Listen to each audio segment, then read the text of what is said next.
নমস্কার বন্ধুরা, আবারও একটি নতুন সরকারি চাকরির আপডেট নিয়ে তোমাদের সামনে হাজির হয়েছি।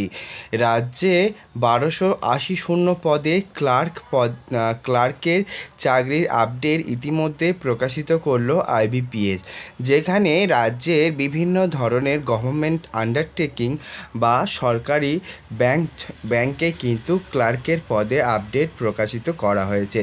ইতিমধ্যে অলরেডি কিন্তু আবেদন শুরু হয়েছে। আর তোমরা যারা আবেদন করতে চাও, ডেফিনেটলি ডেসক্রিপশান বক্সে থাকা লিঙ্কে ক্লিক করে আবেদন করতে পারো। অবশ্যই সমস্ত তথ্য তুলে ধরবো যাতে তোমরাও এখানে আবেদন করতে পারো। শুধুমাত্র গ্র্যাজুয়েশন পাস করলেই কিন্তু এই পদে আবেদন করার সুযোগ কিন্তু পেয়ে যাচ্ছ। ক্লার্কের পদে যারা যারা আবেদন করতে ইচ্ছুক তারা কিভাবে ফর্ম ফিল আপ করবে, কি কি যোগ্যতায় আবেদন করতে হবে, সমস্ত কিছু আজকের এই ভিডিওর মাধ্যমে তোমাদের সাথে শেয়ার করব। তাই দেখতে থাকো পুরো ভিডিওটা শেষ পর্যন্ত, যে সমস্ত ক্যান্ডিডেট আবেদন করতে চাও। ক্লার্কের পদে যারা যারা আবেদন করতে ইচ্ছুক তাদের জন্য কিন্তু এক বিরাট বড় সুযোগ, যেখানে কিন্তু তোমরা আবেদন করতে পারবে। রাজ্যে 1280 পদে এই যে নতুন চাকরির আপডেট প্রকাশিত করলো, তার মধ্যে বিভিন্ন ধরনের সরকারি ব্যাংক কিন্তু রয়েছে। তাহলে আর দেরি না করে অফিসিয়াল নোটিফিকেশান ইতিমধ্যে তোমাদের সামনে তুলে ধরি এবং সমস্ত তথ্য তোমাদের সাথে শেয়ার করে নিই, যাতে তোমরা এখানে খুব সহজেই আবেদন করতে পারো। প্রথমেই জানাতে চাই কোন কোন ব্যাংকে রাজ্যে রিক্রুটমেন্টের আপডেট প্রকাশিত হয়েছে। প্রথমেই রয়েছে bank of Baroda, bank of India, bank of Maharashtra, Canara bank, central bank of India, Indian bank, Indian overseas bank, Punjab national bank, Punjab and Sind bank, UCO bank, union bank of India. এই এতগুলি ব্যাংকে 1280 পদে কর্মী নিয়োগের বিজ্ঞপ্তি কিন্তু প্রকাশিত হয়েছে। চাকরি প্রার্থীরা এই এতগুলি ব্যাংকের মধ্যে যে কোনো একটি ব্যাংকে কিন্তু তোমরা ক্লার্কের পদে সরাসরি চাকরি পেতে পারো। তবে তার জন্য কিছু কিন্তু এলিজিবিলিটি ক্রাইটেরিয়া তথা বিভিন্ন ধরনের যুক্তি এগুলো কিন্তু তুলে ধরা হয়েছে। তো যেগুলো কিন্তু অবশ্যই তোমাদের কাছে থাকতে হবে এবং সেগুলোকে নিয়েই কিন্তু আবেদন করতে পারবে। এবারে আসি যারা আবেদন করতে ইচ্ছুক তাদেরকে কি শিক্ষাগত যোগ্যতা লাগছে। মিনিমাম একটি শিক্ষাগত যোগ্যতা, যেটা কিন্তু উচ্চ মাধ্যমিক পাস করলেই সরাসরি তোমরা এখানে আবেদন করতে পারবে। যে সমস্ত ক্যান্ডিডেট আবেদন করতে ইচ্ছুক তারা যদি আবেদন করতে চায় তারা কিন্তু গ্র্যাজুয়েশন পাস বা উচ্চ মাধ্যমিক পাস করলেই কিন্তু আবেদন করতে পারবে।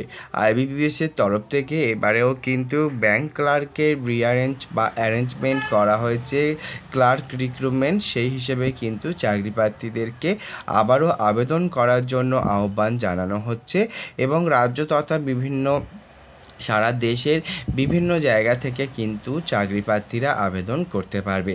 আজকের এই ভিডিওতে তোমাদেরকে সেটাই জানানোর চেষ্টা করছি, যারা যারা আবেদন করতে ইচ্ছুক ডেফিনেটলি কিন্তু তোমরা যদি চাও তোমরা কিন্তু এই পদে আবেদন করতে পারো। আবেদন করতে গেলে আরও কিছু এলিজিবিলিটি ক্রাইটেরিয়া আছে যেগুলো তোমাদেরকে জানাবো। যেমন মিনিমাম শিক্ষাগত যোগ্যতা কিন্তু উচ্চ মাধ্যমিক পাস এবং সর্বোচ্চ শিক্ষাগত যোগ্যতা কিন্তু গ্র্যাজুয়েশন পাস। তবে এখানে যদি ক্লার্কের পদে আবেদন তোমরা করতে ইচ্ছুক হও, সেক্ষেত্রে যদি চাকরি প্রার্থীর কোনো কম্পিউটারের সার্টিফিকেট বা কম্পিউটার কোর্স করা থাকে সেক্ষেত্রে কিন্তু তাদের একটি আলাদা অ্যাডভান্টেজ পেতে পারো।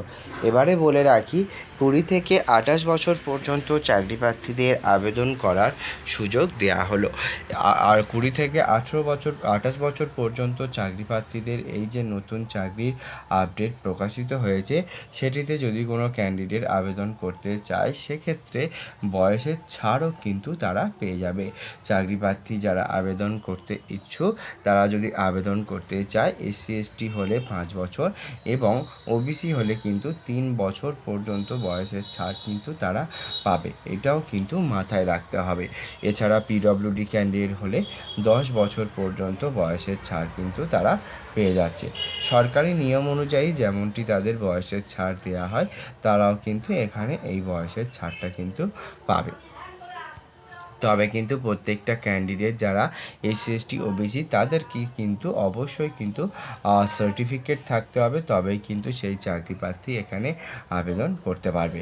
তো যারা যারা আবেদন করতে ইচ্ছুক তারা কিন্তু এটা মাথায় রাখবে। এর সাথে সাথে আরও কিছু এলিজিবিলিটি ক্রাইটেরিয়ার কথা বলা হয়েছে, যেগুলো তোমাদের সাথে আমি শেয়ার করে নেব। তাই দেখতে থাকো পুরো ভিডিওটা শেষ পর্যন্ত।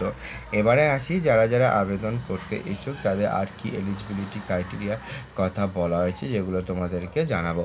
প্রথমেই জানিয়ে রাখি, এখানে কিন্তু আবেদন করার জন্য যে সমস্ত এলিজিবিলিটি ক্রাইটেরিয়ার কথা তুলে ধরা হয়েছে তার মধ্যে যেগুলো আছে সেগুলো কি কি তোমাদেরকে জানাবো। তাহলে চলো বন্ধুরা, প্রথমে জানাই তোমরা যারা যারা আবেদন করছো তারা যদি আবেদন করতে চাও সেক্ষেত্রে তোমাদের শিক্ষাগত যোগ্যতা এবং বয়স সীমা দুটোই কিন্তু তোমাদের সামনে তুলে ধরলাম। তবে কিন্তু এখানে নিয়োগ করা হবে তোমাদের একটি সিবিডি এক্সামের মাধ্যমে, এবং সেই সিবিডি এক্সামে কি কি সিলেবাস থাকবে, কীভাবে তোমরা নিজেদের প্রিপারেশন তৈরি করতে পারবে সেটাও কিন্তু তুলে ধরা হয়েছে। যেমন এই সিবিডি এক্সাম বা এই যে ব্যাংক ক্লার্কের রিক্রুটমেন্ট করা হচ্ছে সেখানে কিন্তু নিয়োগ করা হবে 3টি স্টেপে, যেখানে সিবিটি এক্সাম, ডকুমেন্ট ভেরিফিকেশান এবং ইন্টারভিউ। তো সিবিটি এক্সাম থাকছে কিন্তু দুটো স্টেপে, প্রথম থাকছে প্রিলিমিনারি এক্সাম এবং সেকেন্ড থাকছে মেন এক্সাম। দুটোতেই কিন্তু কোয়ালিফাই করতে হবে।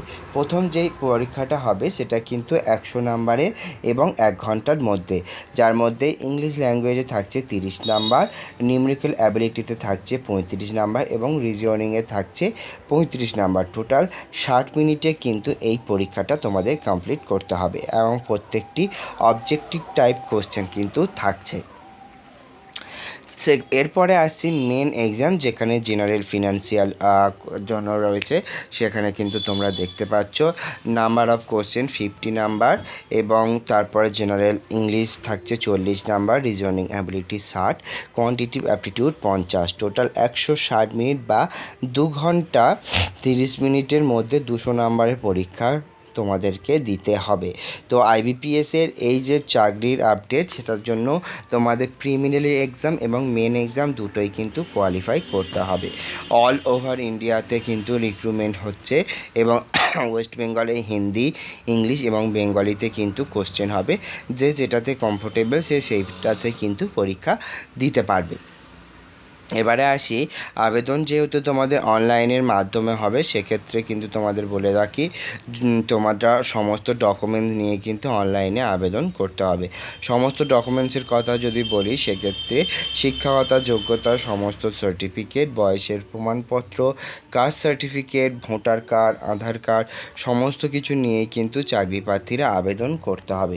তাই যে সমস্ত চাকরি প্রার্থী আবেদন করতে ইচ্ছুক তারা কিন্তু সমস্ত ডকুমেন্ট নিয়ে সঠিকভাবে ফর্ম ফিল আপ করে আবেদন করতে হবে। তো এই ছিল আজকের ভিডিও। তাছাড়া আরও জানিয়ে রাখি, অ্যাপ্লিকেশান ফর্মের জন্য মানে অ্যাপ্লিকেশন করার জন্য অ্যাপ্লিকেশন ফিস লাগছে ফর জেনারেল ক্যান্ডিডেট এবং আন্ডার রিজার্ভ বা ওবিসিদের জন্য 850, এসসি এসটি পিডব্লিউডি এক্স সার্ভিসম্যানদের জন্য 175 রুপিস অ্যাপ্লিকেশন ফিস তোমাদের কিন্তু জমা করতে হবে। এটাও কিন্তু খুবই ইম্পর্টেন্ট এবং এখানে বলে দিই যারা যারা আবেদন করতে চাইছো অনলাইনে অ্যাপ্লিকেশন ফিসটি জমা করে আবেদন করতে হবে। তো এই ছিল আজকের ভিডিও। যদি ভালো লেগে থাকে ডেফিনেটলি চ্যানেলটিকে সাবস্ক্রাইব করতে ভুলো না। Thank you friend, thank you for watching this video.